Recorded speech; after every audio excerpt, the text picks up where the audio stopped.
Students against corruption group तरफ गोटे press विज्ञप्ति जारी होती 18/1/2025 पुणी फेरिला आरआई परीक्षा बातिल दाबी जानुआरी 22 सुधा नहेले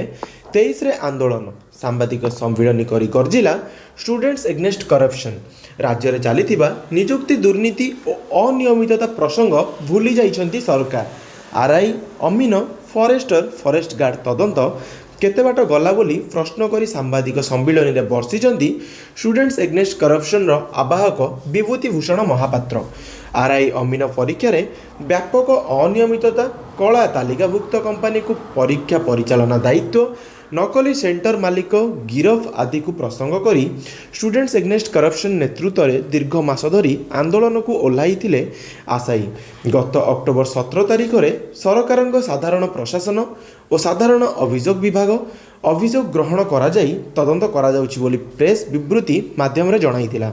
और नवेम्बर 7 तारिख में परीक्षार्थी अभियोग ग्रहण करने को एक पोर्टाल और ट्रिपल माध्यम रे खोला जाइथिला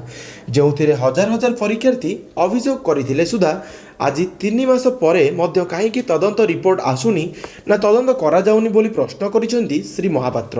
राज्य में निजुक्ति दुर्नीति प्रसंग दाना धरिबा परे ओडिशा सार्वजनीन परीक्षा अनुचित साधन निर्वारण विधेयक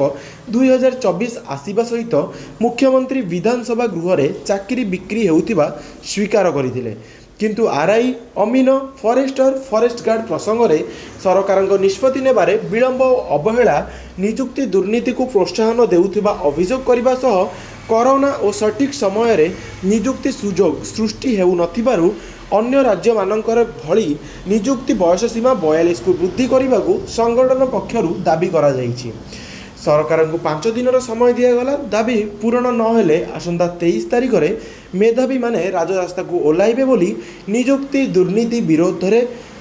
निर्णायक लड़ाई लड़े बोली संघ पक्षर कहुआ सह सारा ओडिशार मेधावी को यही निर्णायक लड़ाई रे सामिल होगाकू आह्वान करा जाइछि। एही सांबादिक सम्मिलन में संघ सदस्य परमेश्वर बल और सौम्य अनुप्रास उपस्थित थिले। निश्चित भाव कहबी कि आमे कोनोसी प्रकार अशांतिपूर्ण विक्षोभ को अशांतिपूर्ण आंदोलन को सपोर्ट करूना आम चाहूँ केमती शांतिपूर्ण आंदोलन हेबो एवं ताहा सहित जमती आमर जो परीक्षा अनियमितता होती सेटार स्पष्टीकरण हो पार स्पष्टीकरण होगा द्वारा समस्त निश्चित भाव भल हेबो। आशा करी वीडियो समस्त पाखक आप शेयर करी पहुँचाई देबे। आमर मेन मोटिव होउची समस्त पाखरे वीडियो पहुँचवा। जदि आपण माने चैनल को नुआ चैनल को एपर्यंत सब्सक्राइब करना छोटिया रिक्वेस्ट रहिबो चैनल टी को सब्सक्राइब करदेवे पाखे बेल आइकन थी ताको क्लिक करी ऑल ओपर क्लिक करने को कदापि भूलिबेनी कहीं ना एमती इनफॉर्मेटिव वीडियोज यही चैनल सर्वप्रथमे पोस्ट होता है। Thank you all for watching this.